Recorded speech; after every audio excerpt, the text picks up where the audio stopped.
আসসালামু আলাইকুম। সম্মানিত প্রিয় দর্শক, আজকে আমি আপনাদের মাঝে শেয়ার করব কামিজের কাঁধের জয়েন দেওয়ার সঠিক নিয়ম। বিষয়টি ক্লিয়ারভাবে বুঝিয়ে দেওয়ার চেষ্টা করব। তো প্রথমে আমাদেরকে সামনের গলা তৈরি করে নিতে হবে। এর জন্য সামনের পার্টটি আমাদেরকে সোজার দিকটা উপরের দিকে রেখে বসিয়ে নিতে হবে এবং সামনের গলার পার্টটি এই নিয়মে বসিয়ে নিতে হবে। গলার পার্টটি বডির মাঝখানে এই নিয়মে বসিয়ে ডান সাইডে কাঁধের কাপড় এবং বাম সাইডে কাঁধের কাপড় এক সমান রাখতে হবে এবং টিসি বক্রমের একশত কাজ ঘেঁষে একটি সেলাই দিয়ে নিতে হবে। তো এই সেলাইটি দেওয়ার সময় অবশ্যই আমাদেরকে খেয়াল রাখতে হবে যেন সেলাইটি টিসি বক্রমের উপরে উঠে না যায় এবং খেয়াল রাখতে হবে ডান সাইডে গলার শেপ এবং বাম সাইডে গলার শেপ একই সমান থাকতে হবে। এই বিষয়গুলো খেয়াল রেখে সামনের পার্টে গলার পট্টিটা এই নিয়মে বসিয়ে নিতে হবে। ভিডিওটি অবশ্যই শেষ পর্যন্ত দেখবেন। এরপর গলার সেলাই থেকে 2 সুতো পরিমাণ কাপড় রেখে গলার কাপড়টি সমান করে কাটিং করে নিতে হবে। এই নিয়মে গলার কাপড়টি কাটিং করে নেওয়ার পর গলার কোণাগুলোতে কেঁচি দিয়ে ভালোভাবে কেটে দিতে হবে এবং খেয়াল রাখতে হবে যেন সেলাইয়ের সুতা কেটে না যায়। এরপর গলার পট্টিটি আমাদেরকে উল্টো দিকে নিতে হবে এবং আঙ্গুল দিয়ে ভালোভাবে ঘষে ঘষে গলার পট্টিটা বসিয়ে নিতে হবে। তো কোণাগুলো ভালোভাবে ঘষে ঘষে বসিয়ে নিতে হবে। নিয়মে প্রথমে আমাদেরকে সামনের গলাটি তৈরি করে নিতে হবে। তো আমরা সামনের গলাটি তৈরি করে নিয়েছি, এবার আমাদের পিছনের গলা তৈরি করতে হবে। এর জন্য পিছনের পার্টের সোজার দিকটা উপরের দিকে রেখে এই নিয়মে বিছিয়ে নিতে হবে এবং পিছনের পার্টের গলার কাপড়টি এই নিয়মে বসিয়ে নিতে হবে এবং টিসি বক্রমের কাজ ঘেঁষে ঘেঁষে একটি সেলাই দিয়ে নিতে হবে। তো আপনি যদি আমার এই চ্যানেলে নতুন হয়ে থাকেন তো অবশ্যই চ্যানেলটি সাবস্ক্রাইব করবেন এবং ফেসবুক থেকে দেখে থাকলে একটি ফলো দিয়ে রাখবেন। এরপর গলার সেলাই থেকে 200 পরিমাণ কাপড় রেখে বাড়তি গলার কাপড়টি সমান করে কাটিং করে নিতে হবে। আপনি যদি আমার এই ভিডিওটি ইউটিউব থেকে দেখে থাকেন তো পরবর্তীতে দেখার জন্য ডাউনলোড করে রাখতে পারেন এবং ফেসবুক থেকে দেখে থাকলে আপনার পেজে শেয়ার দিয়ে রাখতে পারেন।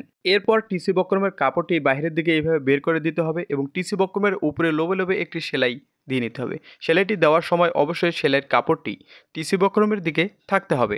এই নিয়মে সুন্দর করে গলার পট্টিটি সেলাই দিয়ে গলার পট্টিটি উল্টো দিকে উল্টিয়ে সুন্দর করে ঘষে ঘষে বসিয়ে নিতে হবে। এরপর পিছনের পার্টের সোজার দিকটা উপরের দিকে রেখে এই নিয়মে বিছিয়ে নিতে হবে।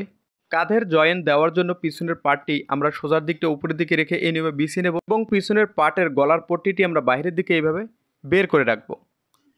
এরপর আমাদের সামনের পার্টটি নিতে হবে। সামনের পার্টের সোজার দিকটা নিচের দিকে রাখতে হবে এবং পিছনের পার্টের টিসি বক্রমের সেলাই থেকে আমাদের সামনের পার্টের গলাটি এই নিয়মে বসিয়ে দিতে হবে। এই নিয়মে বসিয়ে দেওয়ার পর আরমোলের দিকে কাপড়টি সমান করে নিতে হবে এবং কাঁধের দিকেও কাপড়টি সমান করে নিতে হবে এবং 1 ফিট দূর দিয়ে একটি সেলাই দিয়ে নিতে হবে। তো এই নিয়মে সমান করে দুটি কাপড় বসিয়ে নেওয়ার পর পিছনের পার্টের গলার পট্টিটি আমাদেরকে সামনের দিকে নিয়ে যেতে হবে। ভালোভাবে সামনের দিকে নিয়ে 1 ফিট দিয়ে একটি সেলাই দিয়ে নিতে হবে। তো সেলাইটা শুরু থেকে শেষ পর্যন্ত নিব এবং ভালোভাবে টাক দিয়ে নেব যেন সেলাইটি ছুটে না যায়। এই নিয়মে একটি সাইড কাঁধের জয়েন দিয়ে নেওয়ার পর অপর সাইডটি কাঁধের জয়েন দিতে হবে। তো অপর সাইডটি সেম নিয়মেই পিছনের পার্টের গলার পট্টিটি বাইরের দিকে বের করে রাখতে হবে এবং গলার পট্টির সেলাই থেকে সামনের পার্টটি এই নিয়মে বসিয়ে দিতে হবে এবং গলার পট্টিটি আমাদেরকে সামনের দিকে নিয়ে আসতে হবে। এভাবে সামনের পার্টের দিকে এইভাবে এনে সেলাই দিয়ে নিতে হবে। তো ভালোভাবে শুরুতে টাক দিয়ে নেব। এরপর 1 ফিট সমান করে সেলাইটি নিয়ে আসবো এবং আরমোলের দিকে ভালোভাবে টাক দিয়ে সুতাটি কেটে নেব। তো এই নিয়মে সুন্দর করে কাঁধের জয়েন্টটি আমরা দিয়ে নেব। এরপর কাঁধের জয়েন্টটি আমাদের উল্টিয়ে নিতে হবে, তাহলে কাঁধের জয়েন্টে আমাদের কোনো কাঁচা বের হয়ে থাকবে না এবং কাঁধের জয়েন্টে কোনো কোনাও বের হবে না। কাঁধের জয়েন্টটি অনেক সুন্দর ফিনিশিং হবে, একেবারে টেইলারিং দোকানের মতো। তো আমার এই ছোট্ট ভিডিওটি আপনার কাছে কেমন লাগলো অবশ্যই কমেন্ট করে জানিয়ে দেবেন এবং পরবর্তী ভিডিও দেখার আমন্ত্রণ রেখে আজকের এই ভিডিও এখানেই শেষ করলাম।